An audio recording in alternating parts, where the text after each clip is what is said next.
got Heidi Hollis on with us. We've got an excellent guest in Tim Swartz, who runs Conspiracy Journal, and everybody out there in the U.S. ought to have Conspiracy Journal, and we'll discuss that in a little bit.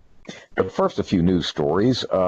We've got, one of my favorite topics is dogs. And I know that's no big surprise to Heidi, but there's a post. It's a Catholic post, Mystic Post it's called, on Facebook, and it's pretty big, and they have one story here, and the story is, the highlighted part of the story is why dogs are hated by the devil and demons. Oh. And these are people that are, exorcists and people that are, basically, like seers, relative apparitions of the Virgin Mary and all that. And what it amounts to is dogs are just the closest and most helpful animal to mankind. And, of course, the devil is ill-disposed to us, and they actually are considered to be hated by the devil. So, I mean, I guess it just shows how good dogs are, Heidi.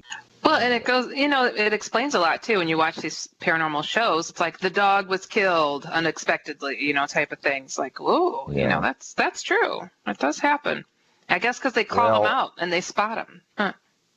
I guess so. But in any case, of course, I don't know. You all may not know this, but I cuddle up with a mutt every time I do the show, and she's really good, Heidi. She's not the best listener because she is usually snoring after the first 10 minutes. But oh, she's interrupted a few times with a fit. I remember. when there's two of them, they sometimes will get in tussles. Yes, yeah, that's what I've heard. Now, they'll do that. They'll get jealous of each other. One will stare at one will stare at the other, and they'll start fighting on top of me. Now, that does make for an exciting radio show. But usually it's just the black one, and she just cuddles up like a little bug, and that's about it. And that's what she's doing right now. But also, we've got another story relative to things Catholic, is that they're having in Spring, Texas, and Houston, Texas, and also in Philadelphia, statues of the Virgin Mary that are exuding holy oil, salt, and other issues like that.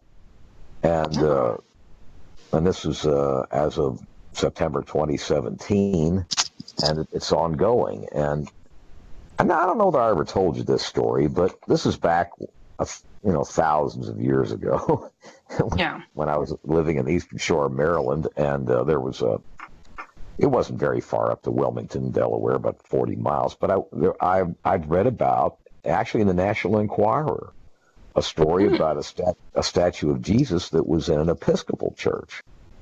And I said, well, I'll just drive up. I had an off day, so I just drove up there to see.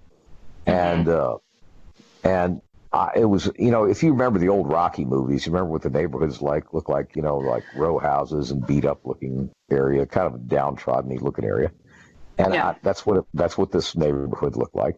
And I went up there and I interviewed the priest, and he said, yeah, it's no kidding. And he showed me the statue. It had dried blood on it and all this stuff.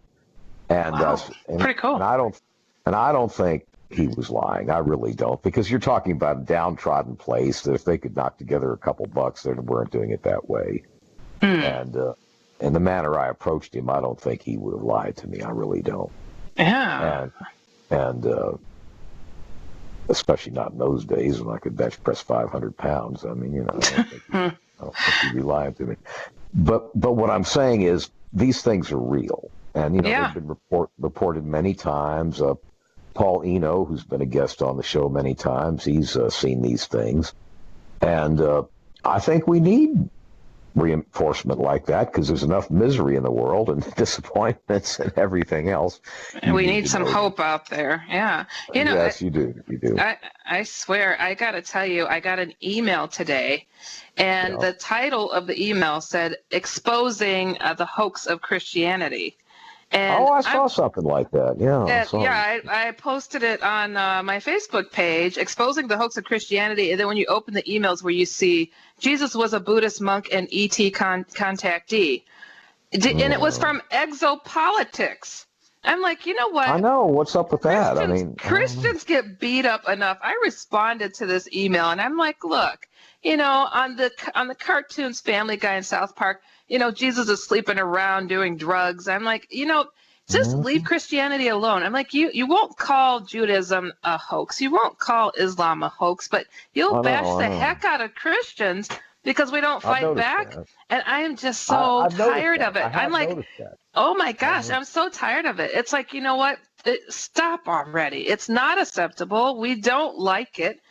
Just because we're not going to go and threaten your life over doing it, have some respect, though. It's like they did it for hype.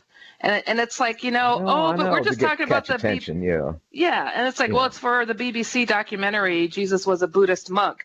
Well, you put hoax in your email. That was to get attention. It's for a webinar that they're doing for exopolitics. I'm like, I've heard the argument for a very long time that, Jesus is an alien, whatever, but don't disregard that the top democracies in the world were built on Christian-loving people.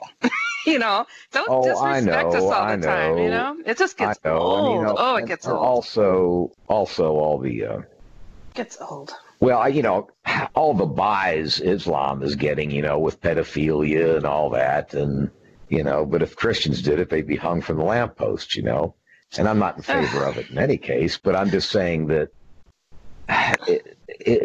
Western culture was, like you're saying, based on Christianity. It wasn't based on some, pagan anything religion. else. Yeah, but they love to keep bashing and putting it down. I'm like, then move out. Well, I know. I'm tired of it. It's sad that they would use Christianity as a stepping stone for a little publicity, but that's very common. All the time. It's scummy, but it's very common, unfortunately. It is. Oh, when I posted it on Facebook, people just thought it was, let's jump on the bandwagon of it. I'm like, what, I know. Buddhism, I don't insult them. I don't call you guys a hoax. Just have respect. It's like, enough is enough. I don't know. Well, it's always a safe game to kick the. Well, I hate to say this, Heidi, but I'm going to say it, and I mean it. Yeah. There's a lack of testosterone in Western society. I mean, in my day, you would snap their necks, okay? But now it's like, oh yes, step all over me and rub your feet in my face. I mean, it just wasn't that way. I wasn't raised that way. Yeah, I understand. And that is why 22-year Army Ranger Master Sergeant said I was the best neck snapper he'd seen in 22 years in the Army, and he was a technical sergeant at West Point. But that's a whole other issue. But I mean, what I'm saying is, it seems okay to rub feces in our noses or faces.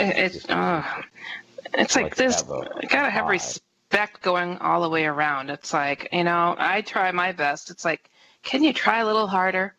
Don't go for the hype. I know. Well, in any case, on the upside, though, the Philadelphia Eagles won the Super Bowl, and we got. Yes, I was glad about that. At least there are some good things. So let's go to our break, and we'll be right back with Tim Swartz. We'll be right back. Well, with Tim Swartz and Heidi Hollis, and we've had some spirited off-air discussions, but I guess I can't get into them for sensitivity reasons. No, go for it, Kevin. Nah. Well, that's all right. Well, Heidi be afraid. Heidi's always afraid of them monkeys. No, I'm not. Yeah, I bet you are. But no, on the upside, Tim, we've had a lot of conspiracies going on lately, and I guess you probably got a lot of coverage of that UFO semi-disclosure from that Elizondo guy, didn't you? Or? Oh, well, yeah, but I mean, you have to remember, it's just really kind of more of the same. I mean, we've heard the same kind of stuff time and time again. This time, though, Leslie Kean was able to get the New York Times to publish the story, which that was a pretty major coup, because gosh, for years the mainstream press has really shied away from decent UFO coverage. I mean, yeah, sure. I mean, they're all too willing It's kind of like what you were talking before. They're all too willing to make jokes about it and, poke fun and, basically just paint people who have these kinds of experiences as, redneck drunk yokels. So, but now you're dealing with Navy pilots and other military personnel who have had these experiences and were, duly recorded, and it's a little bit more difficult to discredit them. Even though a lot of people, have done so since this initial article came out. But it's like I said before. I mean, it's hot for a while. The story's hot for a while. Then pretty soon it'll go back into back into the corner again, and everybody will be paying attention, to what's on television. You don't think this was a low key way of making official disclosure, then, kind of? Oh, no, probably not, because official disclosure has been going on for years. Yeah, a bit at a time, huh? Yeah, and except for the fact that nobody's ever going to acknowledge that they don't know what's going on and they have no control over it. Well, that Elizondo, that Luis Elizondo went on CNN, and I was surprised a lot of people did not see this, but when he was talking, they said, "So what's the conclusion?" And he said, "Well, we're not alone." I mean, that was pretty darn official to me. Like, what did he actually? Like it to me, it's cut and dry. He's like, "We are not alone." I'm like, it's just it blows my mind that they would step forward and say anything, as far as their budget was concerned, even. But it's like we all know they've been doing this forever. But it's just this little teaser. It's like how I don't give them a lot of respect for it, because it's like, are you kidding me? You know how many people have lost their families, their minds, their lives because of their harassment by alien beings, or having seen UFOs and they have been absolutely ostracized for speaking on it, and then they have the men in black come and threaten their lives. It's like, and you're going to sit there and giggle about 5 years that, we've been looking into this with $22 million. They have some nerve. Oh, they got nerve. Well, and $22 million, I'm sorry, that's just, that's a drop in the bucket. Yeah. Oh, my God. Yeah, do you know how much that a lot of these congressmen have paid their mistresses off, so they don't reveal it to them? More than $22 million, I'll tell you that. Oh, I bet they have, I love that, Tim. That was a good one. Yeah, it's like $22 million. Hey. Okay, but, you made a good point, though, when you talked about, when you said that he said on CNN that we're not alone. He didn't say, though, that the extraterrestrials are here, or the little gray men from Mars. He just said that we're not alone, and that's still the big mystery on just okay, we're not alone, so what's here in the room with us, hiding in the dark. yeah that's true. Is it the Hat Man? I don't know. Well, I do believe, and this is not like I don't have any real answers as far as it's 1, 2, 3, 4, but I do believe there's a multi-dimensional aspect to our existence, and of course, we know there's ghosts and angels and demons and all this stuff. But I think there may be some intermediary creatures that are just maybe somewhat benign, but who knows, maybe this Bigfoot thing is an off and on again bleed over. I don't know. Well, you talked about Paulino. And that's one of the things that we've talked about with him before.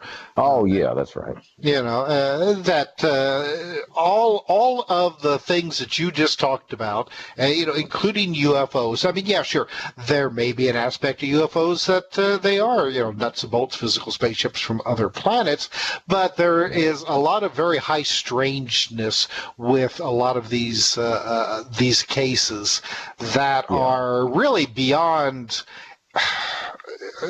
We can't even ask the right questions. That's how strange this stuff. Yeah, you don't have enough background or any really grasp of it to ask the right questions. But let me say also, guys, in listening to us, Conspiracy Journal is a weekly newsletter. It comes out Sundays almost invariably.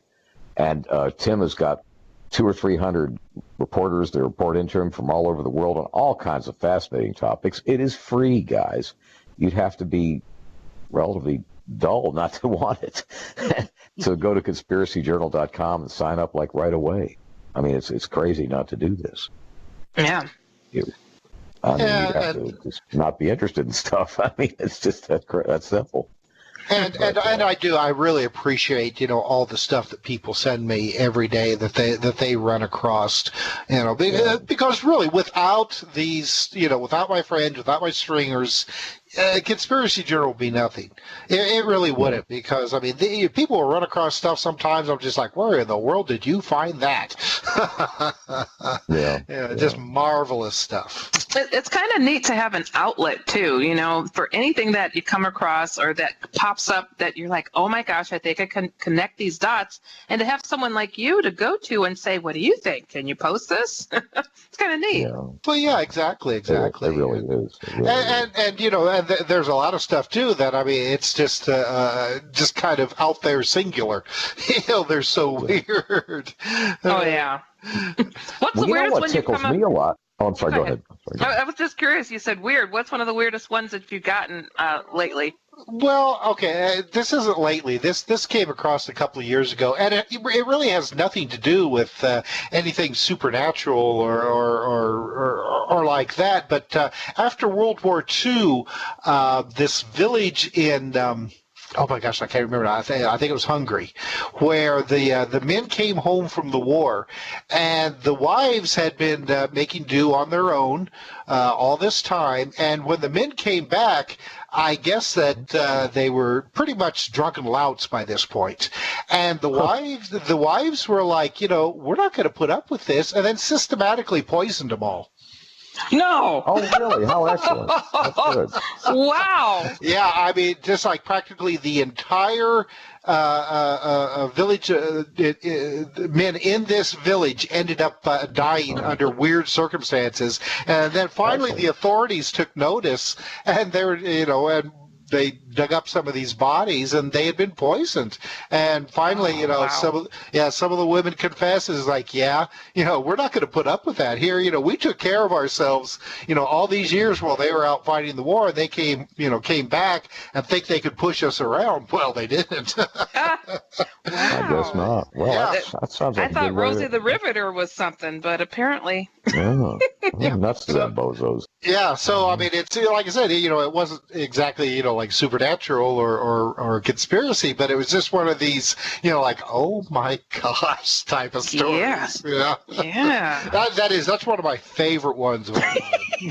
That's hilarious. It really is. Well, you know what tickles me though, and it probably comes across your desk sometimes, but is all with, of course, everybody's videotaped doing everything these days. I mean, bank tellers, ATM machines, whatever, that a lot of closed circuit cameras are picking up ghostly activity and stuff. Yes, and you have to be careful with some of these, because a lot of the ones that I have seen that seem to show, kind of like what looks like a misty shape, floating across a room, turns out to be usually like a spider or a bug that's right up against the lens. And that's, because their legs and stuff that close to the lens, there's no focus. They're so completely out of focus that they look translucent. Well, Tim, some of us really strongly feel that spiders have no place on this planet, like myself. So that is paranormal. Well, I guess. I've never really been buddies with spiders, but, well, yes, I can appreciate that, but I don't know.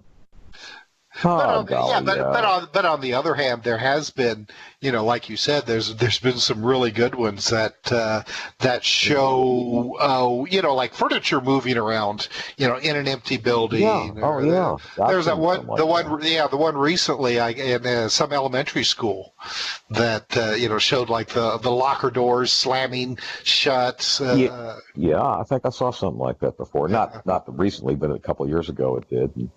Just untoward things like that, and I think one of them that's really a strange source, but it's game cameras. Oh yeah, That they have, and they pick up like Bigfoot and stuff like that. I mean, and yeah, there could be some pranksters, but I mean, there's a lot of game cameras out there, Heidi. I mean, all kinds of them, and some bizarre stuff goes on out there.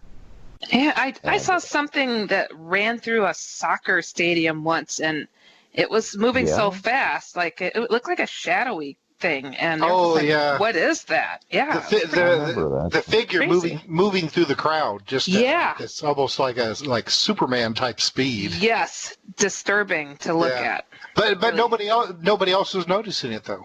Nope, they sure didn't. That was the weird thing about it. Go ahead. Yeah. Oh, well, the best one I saw was actually, it was in a British museum, and they had, closed-circuit TV cameras, and why they had one on a balcony, I don't know, but they did. It was an old building anyway. But what they did is they had a figure, a ghostly kind of figure, appear in medieval kind of garb, and this was actually showed up on British Museum closed-circuit television, a state-owned thing. And nobody was making any money out of it, but the idea was the darn place was haunted. And, jeez.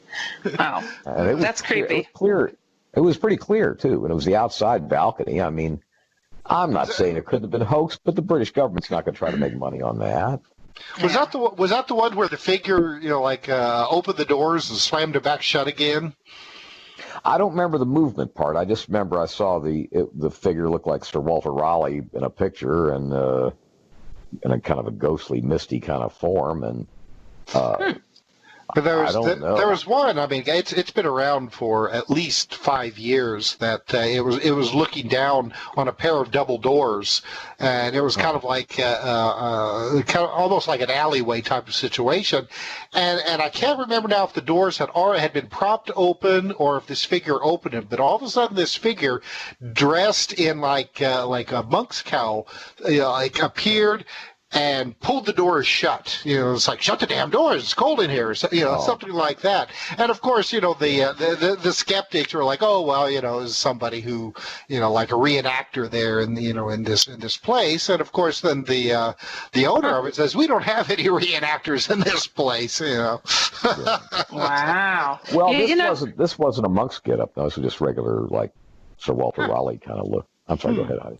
You know what I'd come across once, and I'm wondering if there's others out there. You know how Google Maps drives around and takes pictures of everything and videotapes the entire planet. Right. Well, somebody in Australia caught a UFO on one of those. I'm like, I bet there's tons more. Have you come across other stories like that? Oh, sure. Well, and there's the ones that are like, what's it? All I can think of is Google Earth, where they've showed what appears to be like disc-shaped objects, not on the ground but flying in the air. But the Google vehicle that travels the road, you got to be careful with those a lot of times because they'll shoot. What they do is they'll take like single photographs and then they stitch them together to kind of give that seamless look. But there are sections that they miss, and so when they put them back together again, you'll get some really bizarre things. I mean, there was like pictures of people on the street where you'll see like it's basically just a torso with no legs walking, or there was a good one where it was a cat that it looked like that it was just walking. It's just like a head walking on two legs. Oh, that's funny. Oh, do you know what?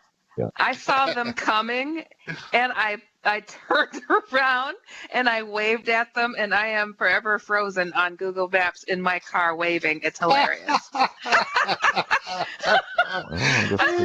People couldn't believe it, and I said, and here's the screenshot. That's pretty funny. I saw them coming. I'm like, I did a U-turn, and I'm like waving in my car.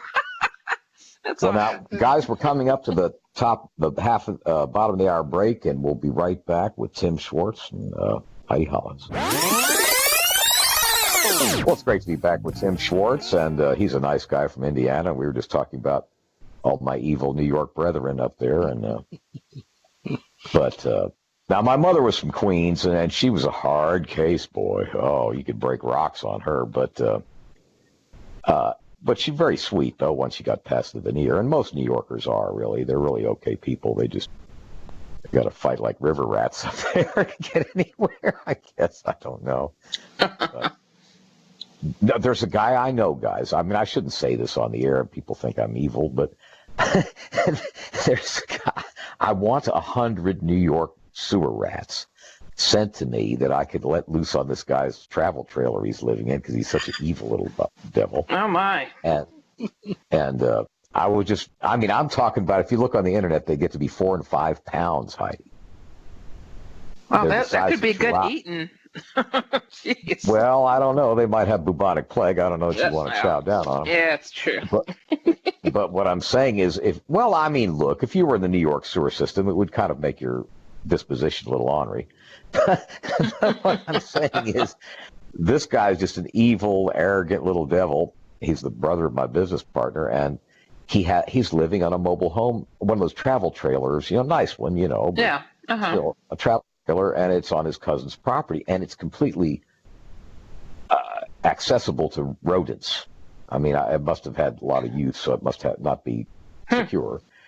And he has mice and rats. Now, I was trying to get some real honest engine certifiable New York City sewer rats and let them loose it there. Oh my gosh.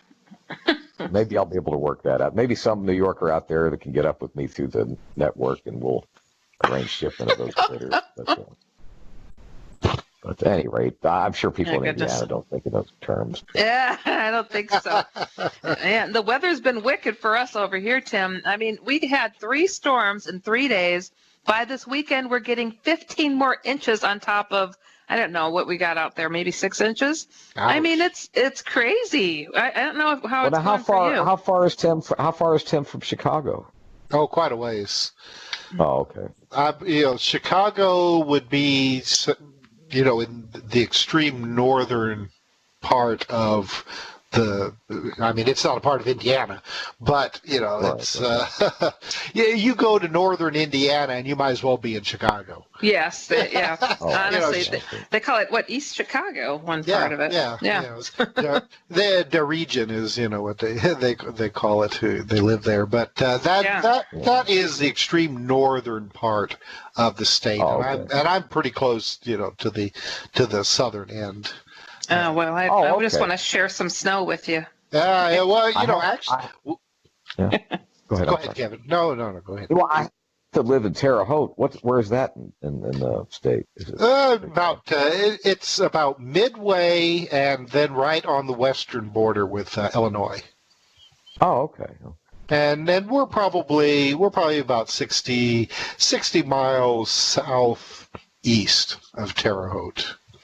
Oh, okay. Here in the bucolic town of Jasper. I'm sure it's nice people. I remember the only thing that was funny. Now this is nothing off color in it, but I used to be a salesman up in that area, and believe it or not, I'd go all the way up from Atlanta, and because we founded good selling up there in Indianapolis, and the only strange thing is they had fat pinup calendars on their walls.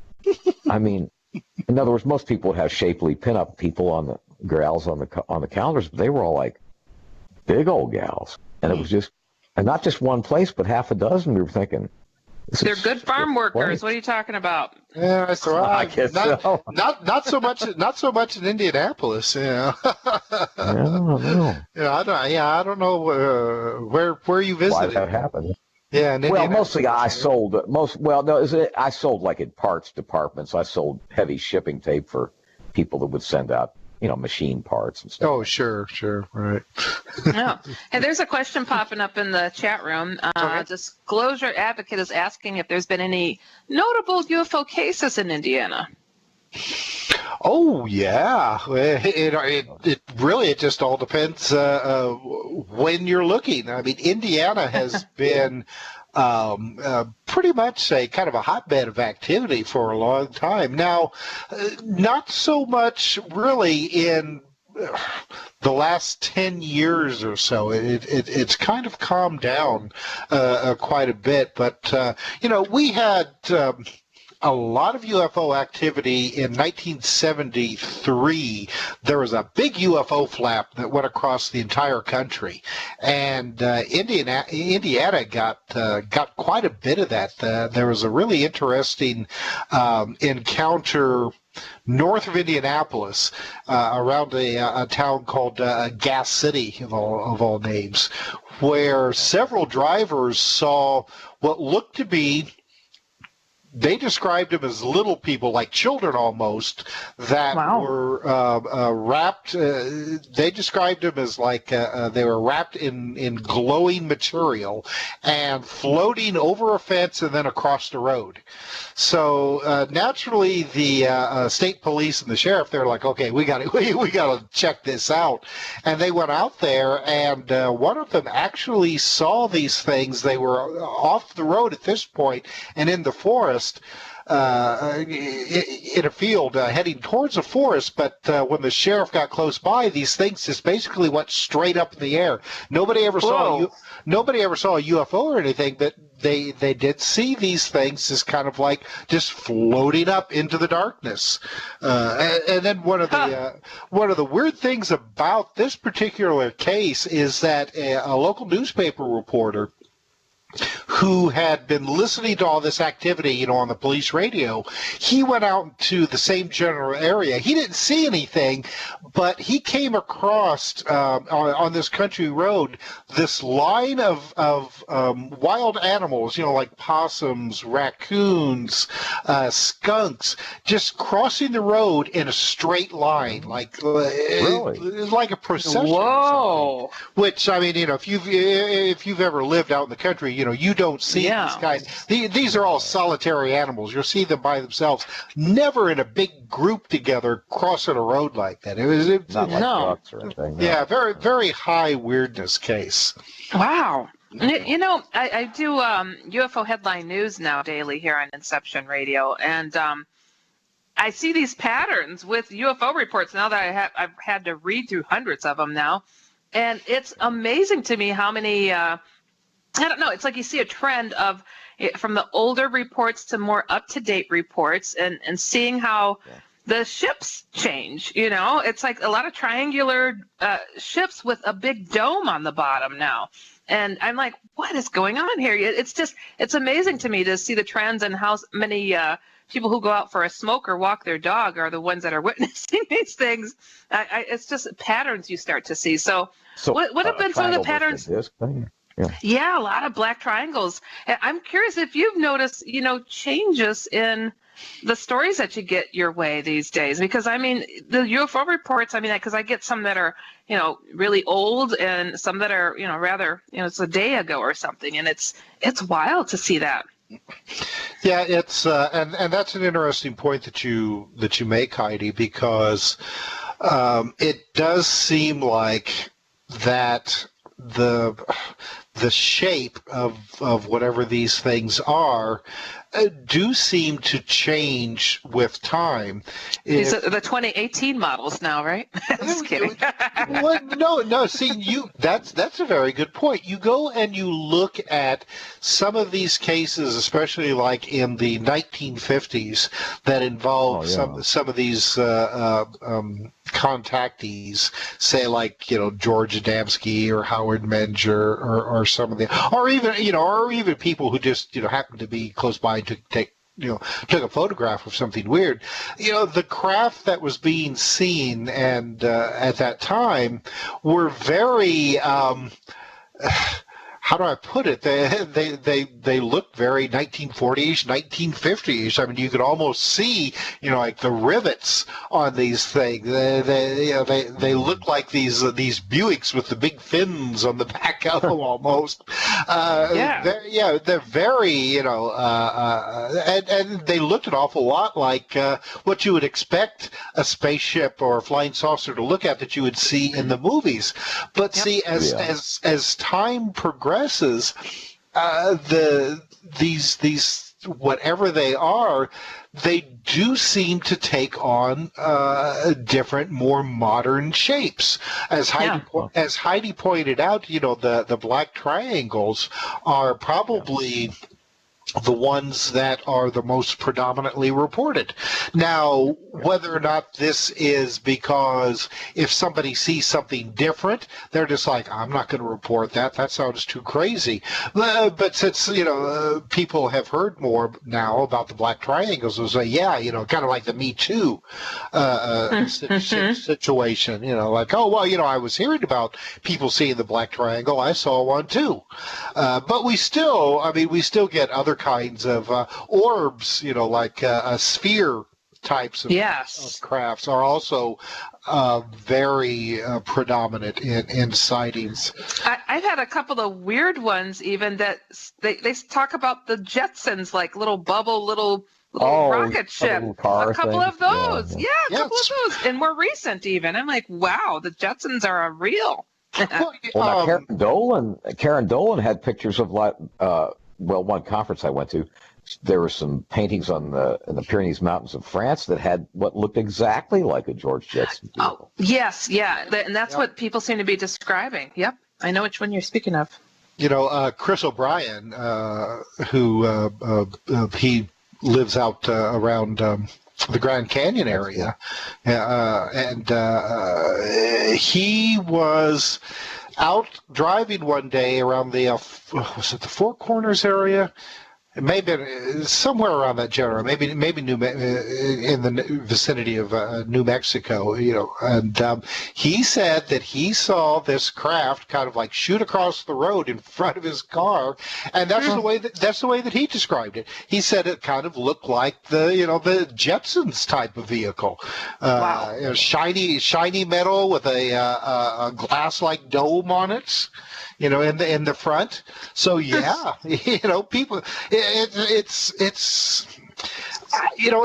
I don't know if these things, because, and I've said this before, probably not many of these reports are actual nuts and bolts craft. There's something else going on, and whether or not people see these and then their mind puts them into a familiar configuration.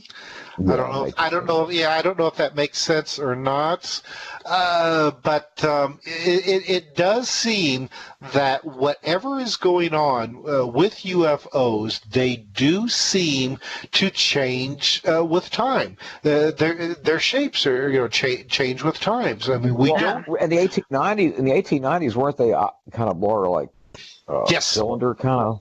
Yeah. Well, yeah. Well, they look like giant dirigibles with like giant propellers and like a big gondola underneath. And apparently, they've got production going on other planets. They got some Mercedes-Benz and some Buicks and crappy ones. Yeah. Something. Yeah, it's like which one's the old jalopy? I wonder. Yeah. Well, and one of the things though that has remained consistent though is that you go back to the the early 19th century sightings, like you just talked about, Kevin. A lot of times the sightings start with the witnesses being hit with like a searchlight from the sky, and when the searchlight moves away, and then they can see what's behind the searchlight, then they start describing, the dirigible with the big propellers and all that.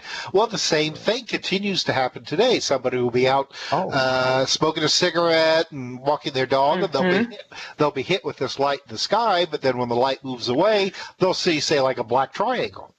Yeah. So, there are aspects. Aren't the triangles usually, don't they consider the triangles sometimes to be a mile long? I mean, hasn't that been alluded to? Oh, yeah. Well, you look at the East Coast sightings back in the early 1980s, all up and down from like New York to Connecticut, New Hampshire, places like that. I mean, people were seeing these things at night, and I mean, they said they were huge, covered with lights, floating over highways to the point where people were actually stopping their cars and getting out to watch these things float overhead.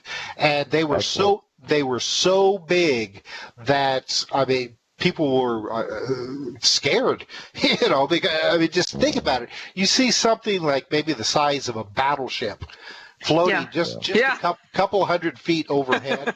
Silent. That'd wake her up, wouldn't it? And see, that type of thing, I've met these people and I've been those people, and some have been friends that have this life-altering, visual, and they have nobody to turn to, and our government has the nerve to talk about investigating it for just 5 years. That's the slap in the face. It's like, you know how much people have suffered alone in this?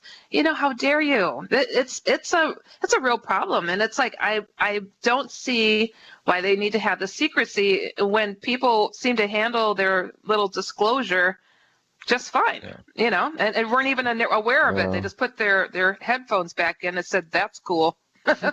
Well, it's like I get back to the Colonel Alexander show we had years ago that, about the satellite imagery progress and all that, and basically saying you could read what brand of cigarettes a guy would be smoking in his pocket or whatever. But the idea being is if there's that many UFOs, that satellite imagery is so widespread that they would pick it up all the time. It would be like ho-hum, and so they probably have all the evidence. Yeah, and they do. I'm sure they do. But don't forget that whatever these things are, they have the ability to be invisible.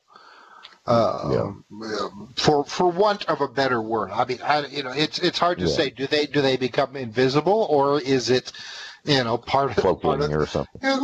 Part of their propulsion system. They don't become invisible. They disappear here and reappear over there. That's something that people constantly describe. They'll see, and this includes the black triangles as well. This includes the black triangles as well. They'll see a craft. It'll be like directly overhead, and all of a sudden it'll blink out and reappear almost instantly. 4 or 5 miles down the road. Over a nearby hill. Yeah. What's amazing to me too, in all these sightings that I'm reading on is, the people will look away for a second. It's as if something alters because their eyes are not looking at it any longer, and they go to look back and it's gone. It's always, it just happens so often. It's like you can't take your eyes off from it once it's in sight because it just doesn't work. And oftentimes, Tim, do you get these stories too, where people are saying, I felt like it heard me. It responded to my request. Do you get those types of stories too? Oh, yes. You will hear this quite often from people who will have this kind of experience. And they'll be seeing something that appears to be miles away, yet the witness will have this distinct impression that whatever this thing is, it knows that they are watching them. Or know when they're going to pull their camera up to take a picture. Yes. It's like gone. It's just so crazy. I've had 3 UFOs respond to requests of mine, and it's bizarre to say that. But then I started hearing more and more people, and now I hear it all the time with the new show I do. So what did you ask it to do? Bank to the right or something? What did you ask it to do? I was in a group of about 6 friends, and we were looking up at the night sky. We're somewhere on the East Coast and up in the mountains, and we saw like what looked like stars, just tons of them moving, but they looked like they were shooting at each other. And we're like, guys, we're looking at it looked like a battle of UFOs. And I said out loud, I said, well, I've never seen a triangular UFO. I'm like, because I've seen a lot of different ones. I'm like, since you guys are there, why don't you just drop down and let us have a look? You could have counted to 3. Mm-hmm. This big triangle dropped out of the sky and came right over our heads. It came so low, we both, I almost hit the ground. We just ducked. And it did a little turn and let us have a look. I was like, oh my God. And my friend is hitting me saying, you asked for this to happen. It was crazy. It was crazy. Well, why would it be so dramatic. Accommodating? Why would it be so accommodating? I don't know. It was the coolest thing I'd ever seen. I couldn't believe as high up as they were that they heard me. And my camera was right behind me in the car, but I was too scared to stand up and reach in the car to get it because it came so fast. It was so fast and so large. Well, and this is one of the things that I point out to people is that if you are dealing with something that could be possibly, extraterrestrial, a bunch of scientists flying around in a spaceship, observing the natives on Earth, why in the world would they do something like that? Right. Why? Yeah. Why would they? They're like, hey, that girl down there just said, make a triangle. Let's go down here. Let's do it.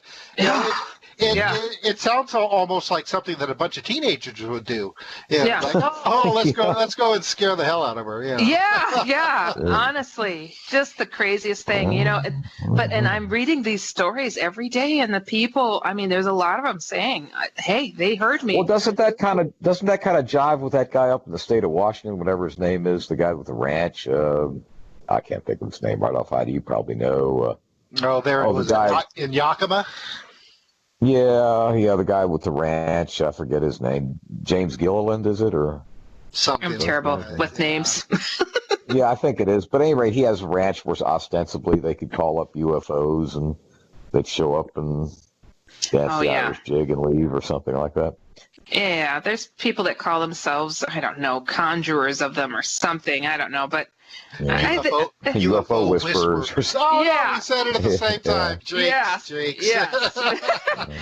It's funny, but it's like, I think we all have the ability to do it because they're paying attention to us, and it's kind of nerve-wracking, but then kind of cool. It kind of lets us know that we have some kind of tie to them. I mean, what have been some of the more stranger stories that you've heard in regards to some of these sightings that are coming your way? Well, it's this is something that we talked about just a couple of minutes ago, about how you have to keep your eyes on these things because if you look away, they'll disappear. And I've been doing quite a bit of research recently on people who have seen, for want of a better word, like weird creatures or monsters or just, or Slender Man or Hat Man or Shadow Man or just other kinds of weird things. And one of the things that has stood out to me in my research on this is that a lot of times when somebody will see something like this, and usually it's like, just one creature or a was it or whatever, whenever this thing then notices that it's being looked at, it looks shocked. Like Really? it is surprised that somebody can see it. Oh, yeah. I have run across this time and time again, which makes me think, are these things here all the time, and most of us just can't see them? And every once in a while, you get somebody who either has that, that shining, so to speak, or maybe just isn't in the right place in the right time, and is able to see one of these things. Yeah. I just read a story yesterday where this girl was sitting on a riverbank, and on the other side of the river was a father and a couple of kids who were walking towards the river, in her direction. And she said all of a sudden from the water, this humanoid-like thing came out and was walking towards these kids. She said it had long, kind of greasy black hair, white skin, and like a great big mouth full of sharp, serrated teeth. Yeah. And it was ignoring her, but it was looking at the kids and smiling. And the kids saw it, but the dad couldn't. And the kids were like, Dad, look at that. And the dad was like, what? I don't see anything. And he kind of took them away, and this thing just kept, like edging closer to these kids, all the while smiling at them like that. But not the shape of water creature. Yeah. But it didn't notice. It didn't see that this girl was able to see it as well. Yeah. Would it have turned around and noticed that she was seeing him and like, oh, Oh. Yeah. Oh, Wow. Yeah. wow. I've shared many times I woke up to several gray beings in my apartment once. And, people always say they don't show any expression, but oh yes they did. They They did. had, they have a slit for the mouth, and these Mhm. things all had the oh like for the mouth, like a oh crap, she's up. Like, and they were just Oh, freezing comic looking at strip or me. something, yeah. Yeah, and there was Yeah, about 9 yeah. of them, and I was walking around going, "What are you guys doing here? What's going on?" It was just crazy. But yeah, I've shared that story many times. But they looked shocked. They looked very shocked, and I think I was more shocked. I thought somebody had broken my apartment trying to rob me. But That's pretty I bizarre, did. Heidi. You have a more interesting life than I do. I tell you what, we're coming to the top of the hour break. I guess we better have that break, and Yeah. we'll be right back with Tim Swartz and Heidi Hollis. Well, we're back with Tim Swartz and Heidi Hollis. I want to mention once again, conspiracyjournal.com. You need to go to it right now and just sign up. It's free. It comes in every Sunday, and there's all kinds of stuff going on, not just UFOs, but all kinds of things. And it's just a weird world. And what was that old saying, Tim, from Ripley's Believe It or Not, the truth is stranger than fiction, or something along those lines? Something along those lines, yeah. And it really is. I mean, I mean, holy mackerel, creatures that look like they're smiling and going to get the kids and everything else. I mean, my goodness. Well, have you come up? I know this is far afield from UFOs, but she's kind of alien anyway. You haven't come up with anything on Hillary Clinton lately, have you? Nothing? No. No.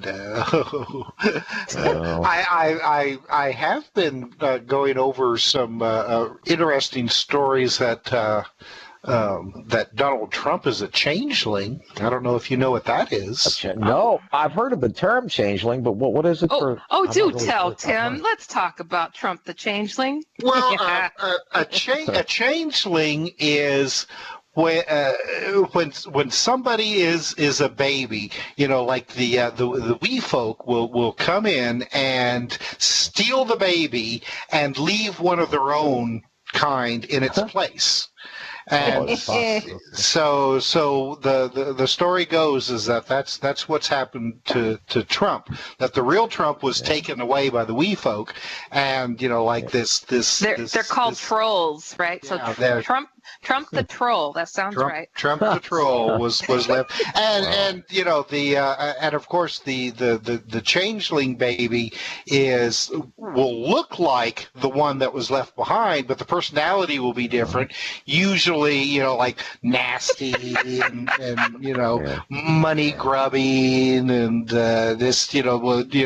step over their own mother, to benefit themselves. And That sounds right. Wow, yeah. they got it on. Is there any? Can we sprinkle holy water? Will that get the changeling out? No, usually, now in, say, like Scotch and Welsh mythology, the parents would go and beat this child or throw it in the fireplace. Oh, With the thought process is that if they go and they torture this changeling enough, then the fairies or brownies or trolls or whatever will come back and take it away and bring the other one back. Because they're onto us, and yeah. wow. Well, I think Ooh. the greatest likelihood is Trump is just an oaf, and that's all it is. It's probably not anything supernatural or anything like that. Yeah, I'd hate to encourage beating up anybody, but that's yeah. Wow, that's kind of wicked that they did that. Oh yeah. Well, and that was it might be, It was always a good excuse, I suppose, when you had a kid that wasn't behaving themselves or conforming to how society at that time was thinking that a kid should be. So they would say, "Oh, well, this isn't our kid. This is a changeling. Let's get the birch sticks out and beat it until the fairies come back and take it." Oh, Wow. Well, I was thinking in terms of that. I know there's different little plans to indict Hillary for, different kinds of things, and the Clintons in general, and I didn't know whether you might have gotten a little bit of conspiratorial political stuff going on in that. Oh, there's, and I hate to get involved too much in stuff like that because it just gets crazier and crazier. Smart. Yeah. I like a good conspiracy as much as anyone, but boy, when you get into this partisan politics stuff, Yeah. I mean, it's just like people will just go, well, I mean, okay, you had that guy, take a gun over to that pizza parlor in Washington, and going to go and blow up the place because he believed these stories that there were, like underground bunkers of satanic pedophiles there. Yeah, I remember that. Yeah, that was pretty wild. Well, and that harks back to hold on a minute. Have to drink there. I'm just recovering from a little bit of a cold. Oh, that's all good. Yeah. So, but I get talking too much, my throat will get scratchy. But it comes from what? Well, it harks back to that whole, like 1980s satanic scare that swept, really, it started here in the United States, but it swept all over the world. And, especially it targeted, say, like daycare centers, where you had these people saying that the owners or the workers were taking these children to caves for satanic, rituals, and they were killing babies, and the devil would come and stuff. And I mean, there were actually people all across this country were taken to like jury trials and sent away to prison for years from these types of stories. Yeah, well, it's kind of gotten, people I think are embarrassed about it now because maybe 10, 20 years later, they've been released from jail. But God, there was one woman, gosh, where was it? Connecticut, New Hampshire, someplace like that. A single woman who was running this daycare center, and she was put away in jail. Gosh, she was there for 15 years before they finally came to their senses and said, maybe we were wrong about this. Well, and the children who had been basically forced to confess, or not to confess, but to say, well, you have these doctors, and I'll put quotation marks, or psychologists, who would basically coerce these stories out of these kids, and what of this Dutch banker named Ronald Bernard, and him speaking of he was an elite businessman who would help crash whole governments and economies, and he said they performed satanic rituals. They killed children, and that's where he drew the line. Oh, really? I didn't hear about that. Yeah. Oh my gosh, Ronald Bernard, I should say, a Dutch banker. If you Google that, I'll post it in the chat room too. Had you heard of that, Tim? Okay. Oh yeah. And, so what do you think of that? And he's not the only one. There was the oh my gosh! Now I can't think of the name of it. It was in Oklahoma, again back in the 1980s, where supposedly there was this whole big government-sponsored pedophile ring going on that involved senators and congressmen and other rich individuals, and they had a predilection for boys.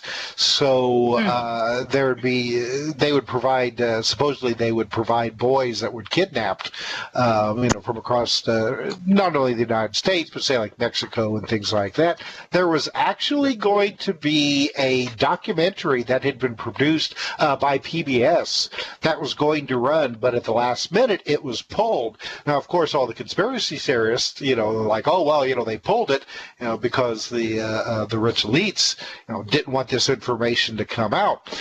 It's difficult to say because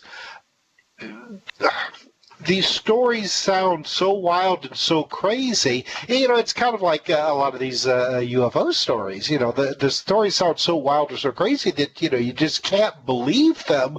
But at times something in the back of my mind, it's just like, what if they're telling the truth? Yeah. I mean, why would they come forward? Yeah. It's highly disturbing. Well, now, Tim, this, and I don't mean like I have any grand knowledge of it personally, but I have heard it over the years from living in this area that, and this is legit, there are whole towns in Oklahoma that are actually satanic towns. I mean, I'm talking like the postman, the guy running the gas station, all of it, that that does actually exist. And I know it sounds like a fish story, but I have that on good authority. And they were big into somehow the Satanists were big into production of methamphetamine and stuff like that. And I mean, it's just, in other words, Oklahoma for the most part seems pretty down-homery and normal, like Blake Shelton or something. But there is a seamy little evil part of it, I guess. Well, I mean, there is that possibility. I mean, you have a town that's small enough where you get a majority of the population who, especially when it comes to drugs, and as for the satanic part of it, that's, to me, I have no problem believing that there are people who believe, that they're Satanists and and worship the devil and things like that. Whether or not there is, say, like an organization, say like a worldwide organization where they all, send emails to each other and text, and that I'm not too sure about.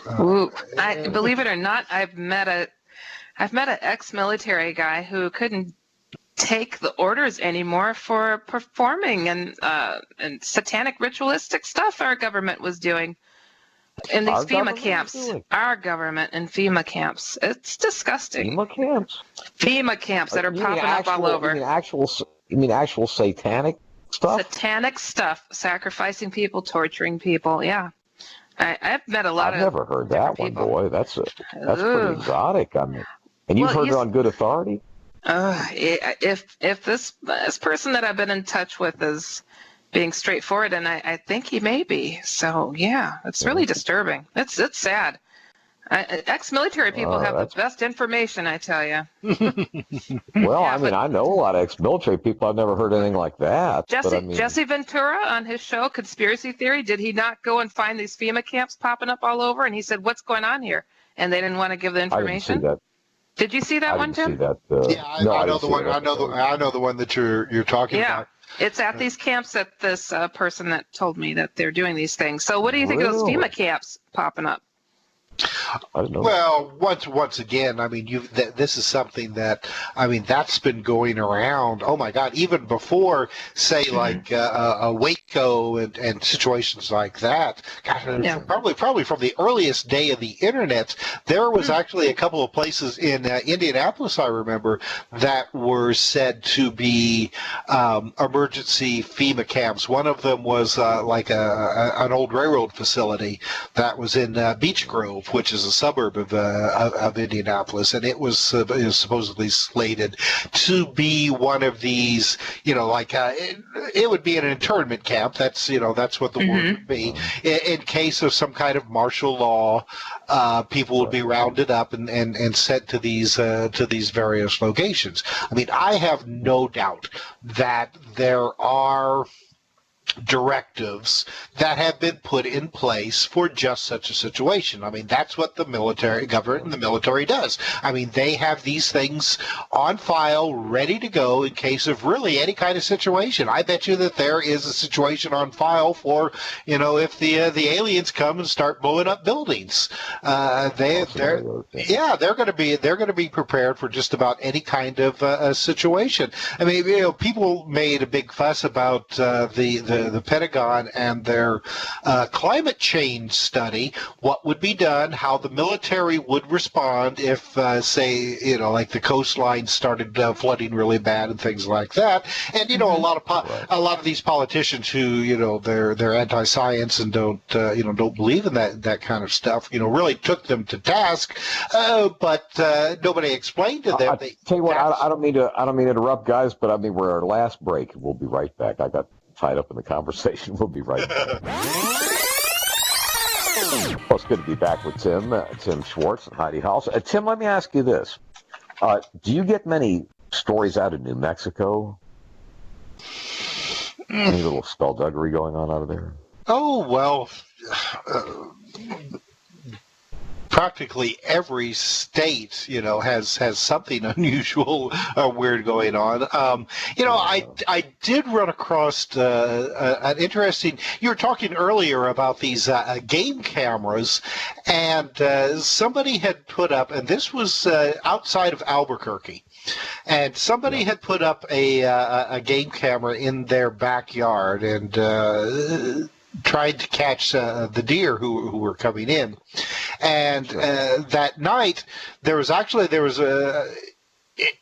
videotaped a couple of deer in the yard, but then all of a sudden from up above, this beam of light came down, but it didn't flick on. Instead, it slowly came down. It was the oddest thing that I had ever seen before. It came halfway down into the screen, over the area where these deer were, and then just kind of slowly went back up again. Well, I know what that was. That was Scotty not giving it all she's got. Well, I will. One of the reasons I said that is, of course, I used to go to Vegas a lot in years past, and sometimes we used to drive out there, and it had the most exotic feel to it. Now, there's two places in the country that had exotic feels, but like South Georgia, as you're driving up the coast, from Savannah upwards, it's kind of very wide open spaces, very few people. But there's nothing that was as exotic as rural New Mexico. Anything could happen out there or be out there. Oh, yeah. I knew this one woman years ago. She's a pretty credible witness. I might have told this story before, but she and her daughter were driving along a lonesome highway out there, and they're going about 60, moonlit night and all that.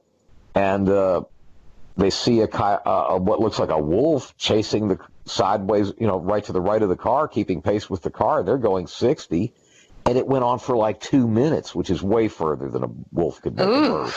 Yikes! And the daughter was in the passenger side, and the creature clunked against her side of the car. Both of them screamed and everything else, but they kept on going.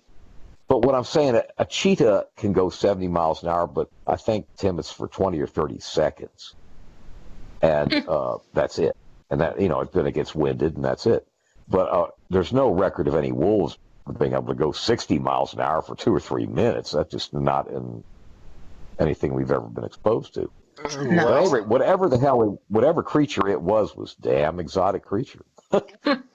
Well, see, what you just described, though, this is something that a lot of witnesses, when they see some kind of cryptid creature, this is reported quite often, that they'll either try to drive away or they're already in the process of driving, and whatever it is that they're seeing is keeping pace with the car.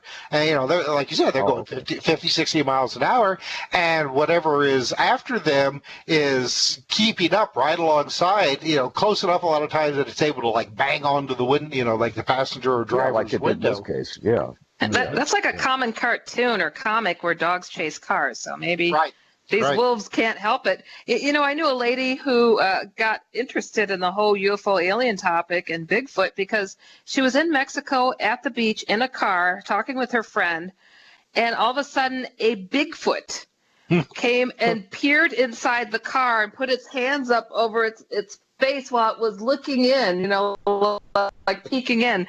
She couldn't believe it, a Bigfoot. And then it just walked away. They were so freaked out. I'm like, a Bigfoot in Mexico on the beach. Interesting. Well, I've never heard of that, but that's just... It's nuts, the things that are out there. They've been reported, I think, like in North America, every place with the exception of Hawaii. Hawaii seems to be the only state. Mexico isn't a state, but you know what I mean. It's a long way to swim, I guess. Yeah, I guess so. Right. So all 49 states have had Bigfoot sightings? Yes, except Hawaii. Wow, my goodness. Well, and that's again. See, we go back to this whole idea that are we actually seeing all the time physical creatures, or are we dealing with something that is not of this world as we think of it? Have you had anybody contact you saying they were part of the secret space program? I have, but I don't believe them. What did they tell you? What is it? What is it? Okay, it's another one of these situations, and there's a couple of guys out there who are saying the very same kind of story, where they were taken as children and made part of the secret space program, usually in the form of, say, like a soldier or a guard, something like that, where they will work until, say, like they're in their 20s or 30s, and then they're taken back through time to when they're a kid again, and put back. Okay, well, that's different. I have met a guy who was taken by a soldier. He would babysit him. He was a neighbor, and he would go to the base and be taught how to fly planes on a simulator, and went and did this for years, and then came back with odd memories of things, but not much more. And then met a guy who said, "Hey, don't you remember the program we were in? And we flew to the moon and all this stuff." And he's like, "The guy looked familiar." It's like, well, there's a lot of this out there. It makes you wonder, though, doesn't it? A little bit. Well, and once again, it's the same kind of story that we've heard from people who claim that they have been taken away by extraterrestrials and taken to, say, like a secret underground base, and taught, say, to operate machinery or to fly a flying saucer or something like that. Right. Then this was like probably 15 years ago. This guy told me that, so it was before the secret space program stuff came forward. So it just makes you wonder. I don't know. It's just fascinating. What do you think about the missing 411? All the people going missing. What's your thought on that? Oh, that's a scary one. I have my own ideas, but of course, as I always say, I don't believe in anything, because if you go and start believing in something, if you're then given contrary information, you have a hard time then getting rid of your old belief patterns. So I try to keep my mind open to all possibilities, not so open that my brain falls out, but open enough that I'm willing to look at really any kind of explanation. One of the things that I will point out is that a lot of the people, especially children, who disappear and then are found again later, a number of them report that they were taken, say, like by, as they put it, like a big bear or a big hairy something. So Bigfoot's a criminal. Well, I mean, you think about it, if Bigfoot, if there is a part of the Bigfoot phenomenon that is a physical creature, why wouldn't they be opportunistic when it comes to eating? We could be their prison camp, for all we know. Yeah. From another planet. That's disturbing. Well, there, somebody who was a guest on our show not too long ago was talking about they bought a house, and the person they bought a house from, she thought possibly could have ended up being a 411. She was out on a hike with her family, and this was a woman, I guess, not our guest, but her landlady, who was very familiar with the outdoors, hiked a lot. She straggled a little bit behind her family, and all of a sudden they noticed she wasn't there.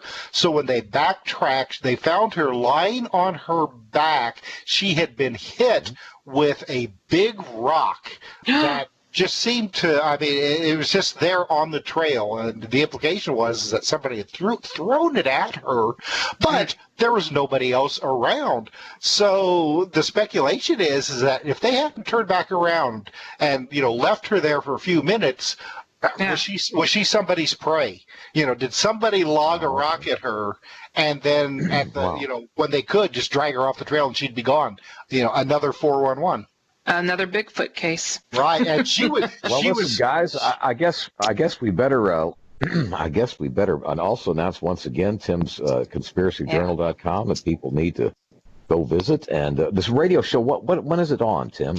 It's Exploring the Bizarre. It's heard Thursday nights at 10 o'clock Eastern on KCOR Radio. Awesome. Sounds good. Wow. Sounds good. Yeah. It's been fun, listen, Tim. Thank you. It has.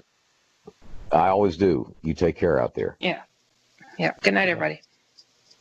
Well, next week we're going to have cults, a show on cults, and it'll be a different kind of show, and people that get trapped up in cults and some of the ramifications, and ought to be some different subject matter. Very cool. Should be fun. I guess we better say good night.